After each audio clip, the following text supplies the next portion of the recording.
na ang mansyon sa Valle Verde ni Saldico ay doon nakabodega ang limpak-limpak na pera, mali-maleta, karton-karton na nagkakalaga ng bilyon-bilyon.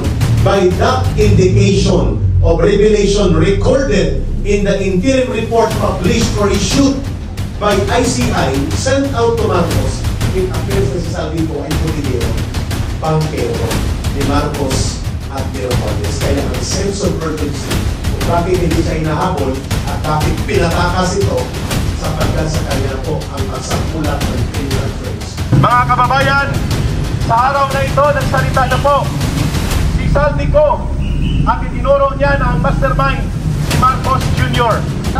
Mahigit na 12 million views ang video ni Saldico. Inutusan siya ni Marcos na magnakaw ng bilyon-bilyon na salapi. Kaya ngayong hapon, pwede na tayong magkusina. Baka ilang araw na lang bago na ang presidente ng Pilipinas. Mga kababayan, si Saldico po ay lumantad na. Taong bayan na lang inaantay. Nasa sa atin na po kung tayo ay mananatiling tahimik, kung tayo ay mananatiling nagalangan. Si Saldico po, itinuro mismo si Marcos na siya ang mastermind, ang punong magnanakaw sa Pilipinas. Walang iba kundi si Marcos mismo. Marcos magnanakaw. Marcos magnanakaw.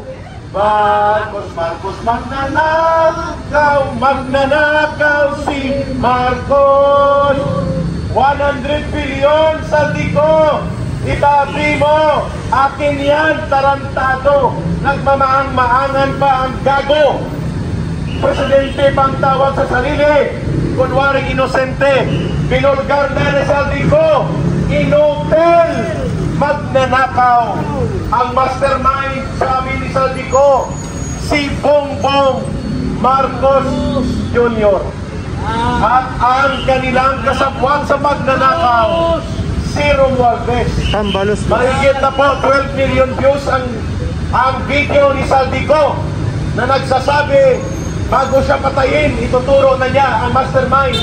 At ang mastermind, si Marcos. Kaya ang panawagan ng taong bayan, bumaba ka na bago ka kalagkarin ng taong bayan, malapas sa Malacanang.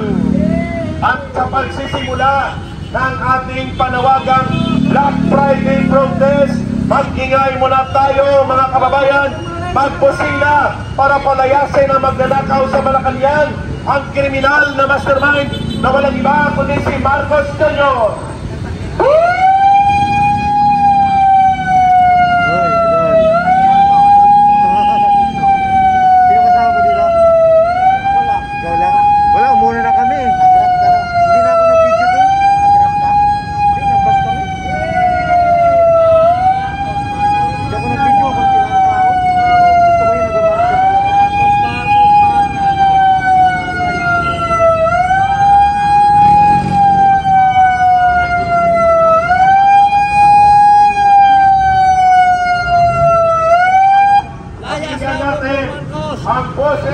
Bongbong Marcos! Marcos resign!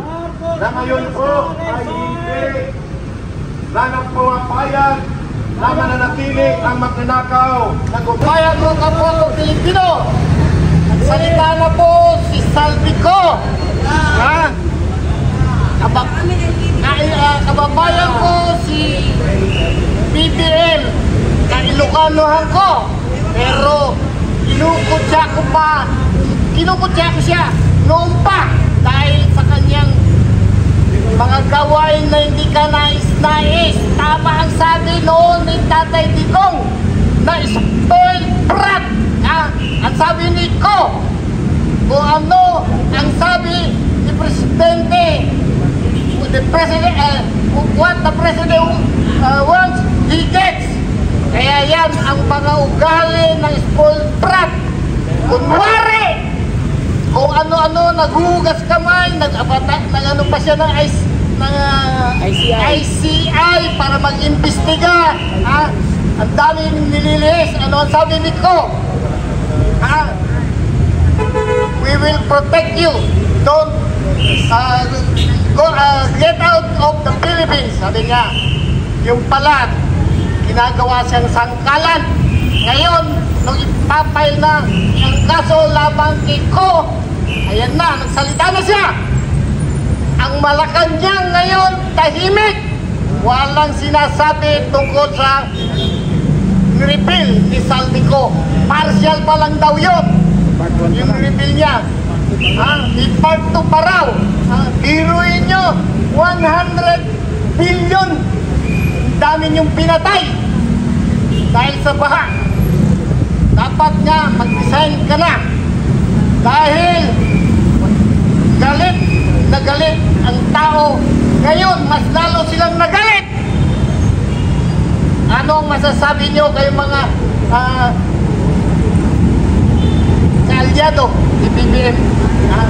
Kayong mga lalo nung si Senator Wins Gatchalian, anong sabi niya sa komento niya sa revelasyon ni Saldico? Sabi niya, wag daw daanin sa video-video, kailangan umarap ng personal. Pinagtatanggol pa niya ang ano.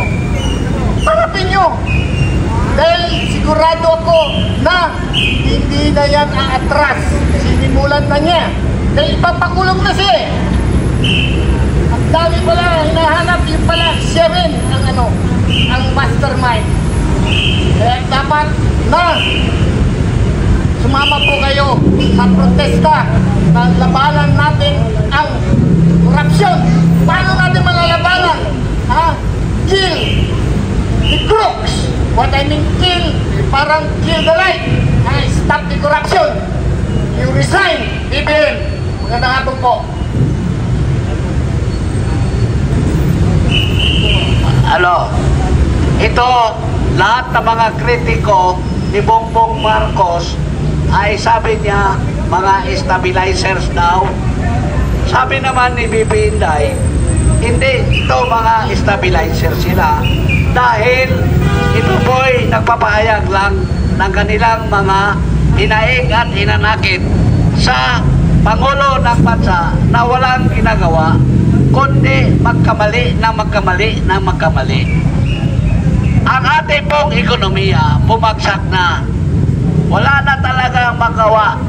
Ewan ko lang kung yung budget sa 2026 magkaroon pa yan ng pera para gagamitin sa gobyerno. Lubog na ang bayan natin. Wala nang pera. Kahit mga negosyante, tingnan mo, sumasama si Ramon Ang, namamayat na si Ramon Ang sa problemang dala-dala ng kanyang kinakampihan na presidente.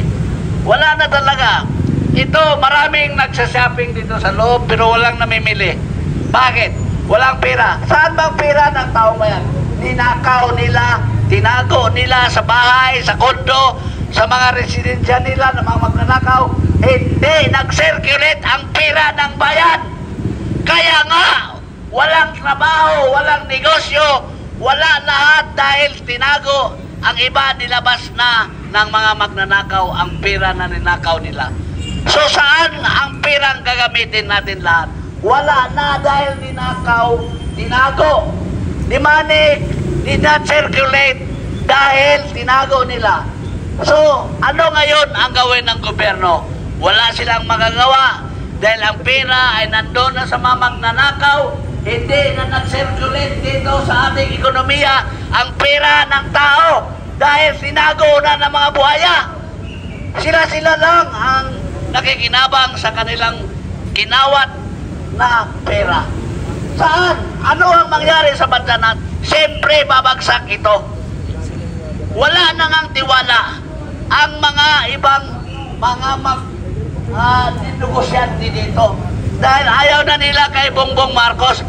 Tingnan nyo sa APEC Summit, tingnan nyo sa ASEAN Summit, in-snap siya ng mga leader para siyang may herpes na para siyang may sakit pa na iniiwasan ng mga leader presidente sa ibang bansa.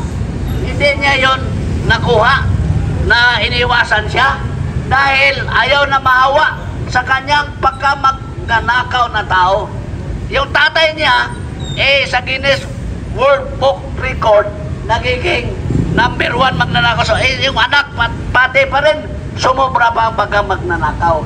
Ito po ang mga katotohanan at kadahilanan ng pagsasakripisyon natin dahil gusto natin na mawala siya bilang Pangulo dahil wala na talagang naniwala sa kanya kasi nabubulgar at nabubulgar ang kanyang mga ginagawa. Sabi niya, pamulitika lang itong mga ginagawa ninyo.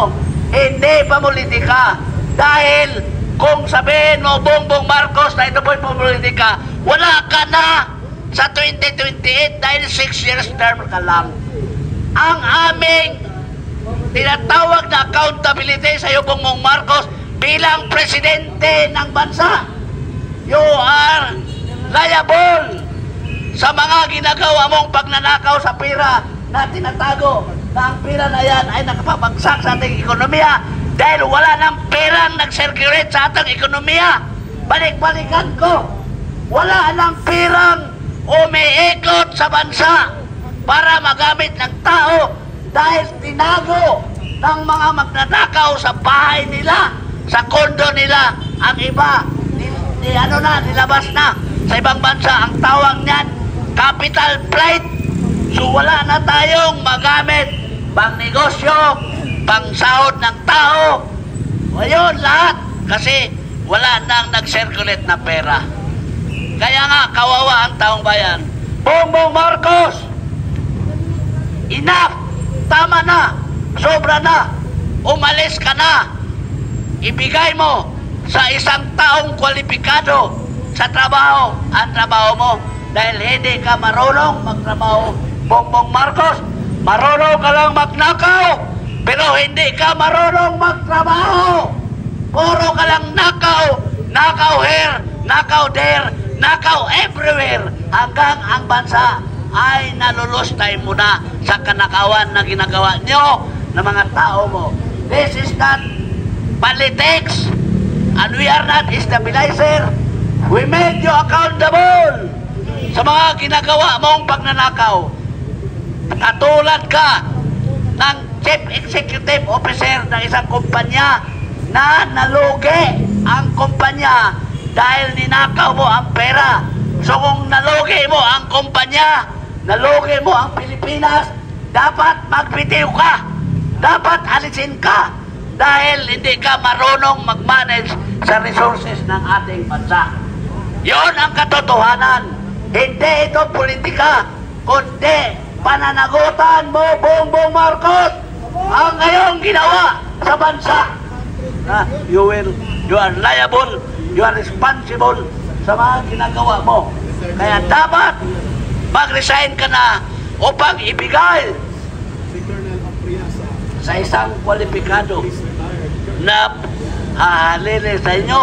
And the Constitution said, in case hindi na marunong ang presidente sa trabaho niya dahil baliw, adik, bangag, kailangan palitan ka ng iyong vice presidente according to the Constitution of the Republic of the Philippines. Mabuhay ang Pilipinas.